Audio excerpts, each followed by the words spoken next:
mums, I've got so much going on in my head, but I think one of the biggest things I keep getting asked is about my curriculum. So I'm going to show you behind me what curriculum we use and how we make it all work.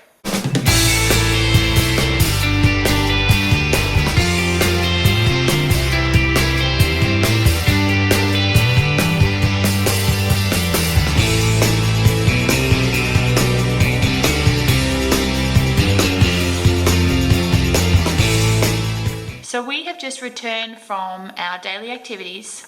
The children have actually all got their schoolwork out the way in the morning, and now they're having some downtime watching a documentary while my two little ones sleep. So this is my quick time to film, and then I'm going to chill out for a bit. But I thought I'd just share with you what curriculum I use.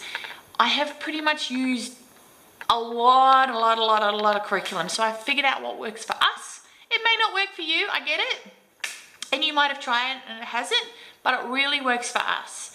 You might look at this right now behind me and think, oh my gosh, that's a lot. Now, this is over the year, and it's not every day. We space it out, we make it work, and it's really not that much for the children, but it keeps them where they need to be, which is really important when it comes to ticking boxes in that head that's questioning, am I doing the right thing? You know, when you have those freakouts, you go, they're going to be so behind or anything.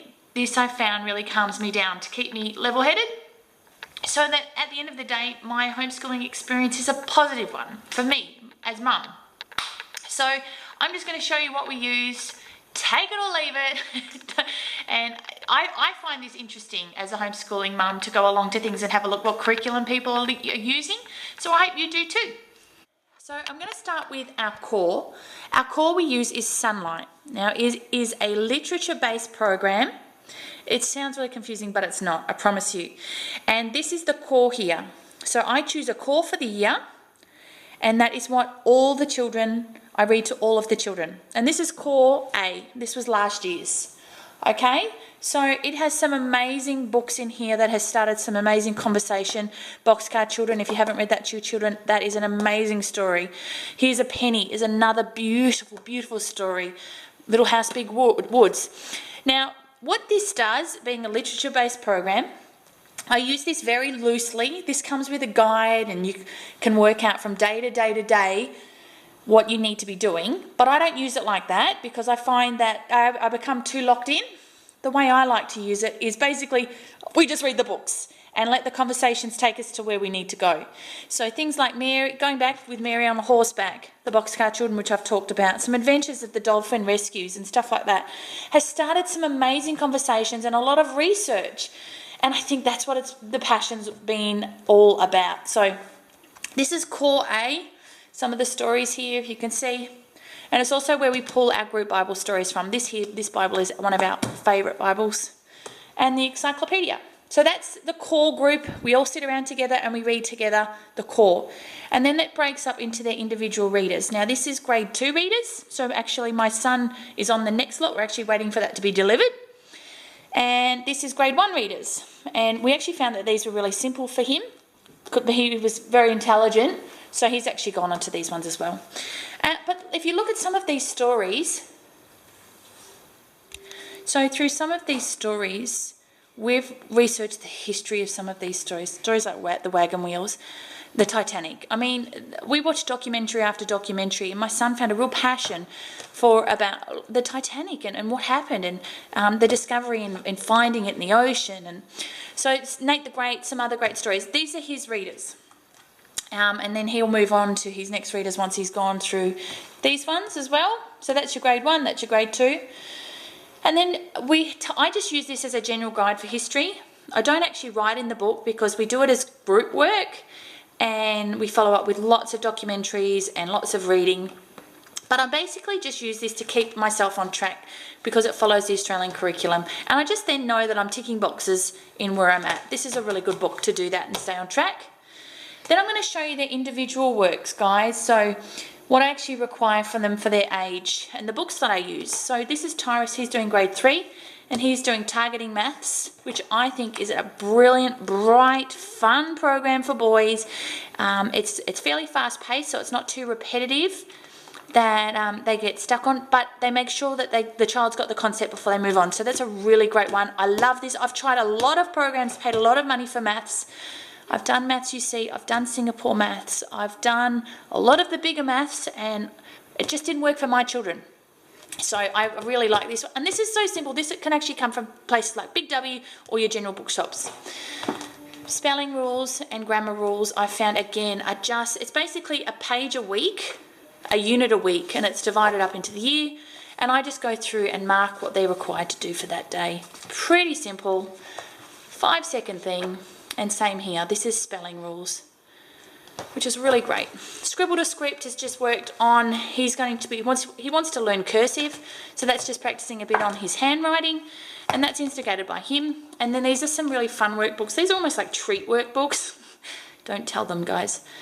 And these are just some really fun word wizard stuff and some comprehension stuff. So just reading the paragraph and then answering the question. And he actually really enjoys that. Plus he learns so much about different things, and so that's what he does. And I basically mirror the same thing for my grade 2-er. He does the grade 2 targeting maths.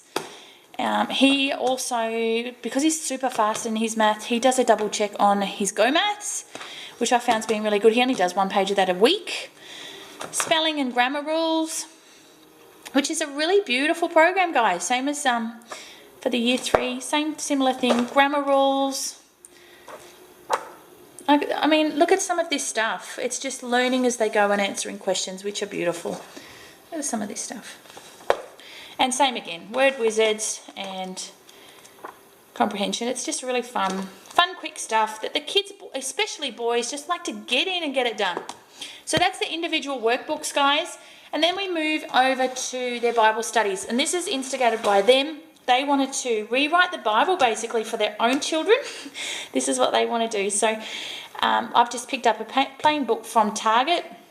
And they basically come through here, have designed their front, and then we read a page or a story of the Bible, and then they rewrite it in their own words.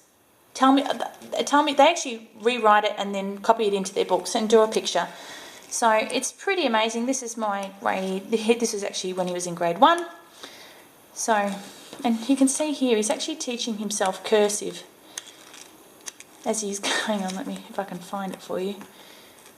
You can see the cursive sort of coming through. So my boys are really interested in cursive for some reason. But anyway, that's what they do. And again, Tyrus, this is his, this was his Year 2 work.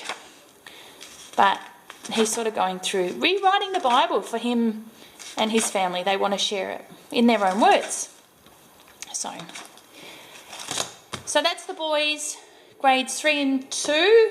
This does go back from last year as well. And this will probably take us to the middle of next year. And for Miss Lulu, apart from she does a group reading with us and we do our Bible together, she does her foundation for targeting maths. So this is a really simple and a beautiful program for her. Excuse my children talking in the back. Everyone's awake now and I'm just going to finish this video. So that's for her, that's her math. So there you go, guys. You get to see what I use to sort of keep my year going. And I found it a really interesting program. It starts lots of conversations and lots of questions, and then we can do lots of research, and that's what I love, that part of it as well. So other things we use. If you're in Victoria, there's an app called Schoolmate, and that syncs with the Australian curriculum, and that gives you lots of ideas of what you can be doing for your children.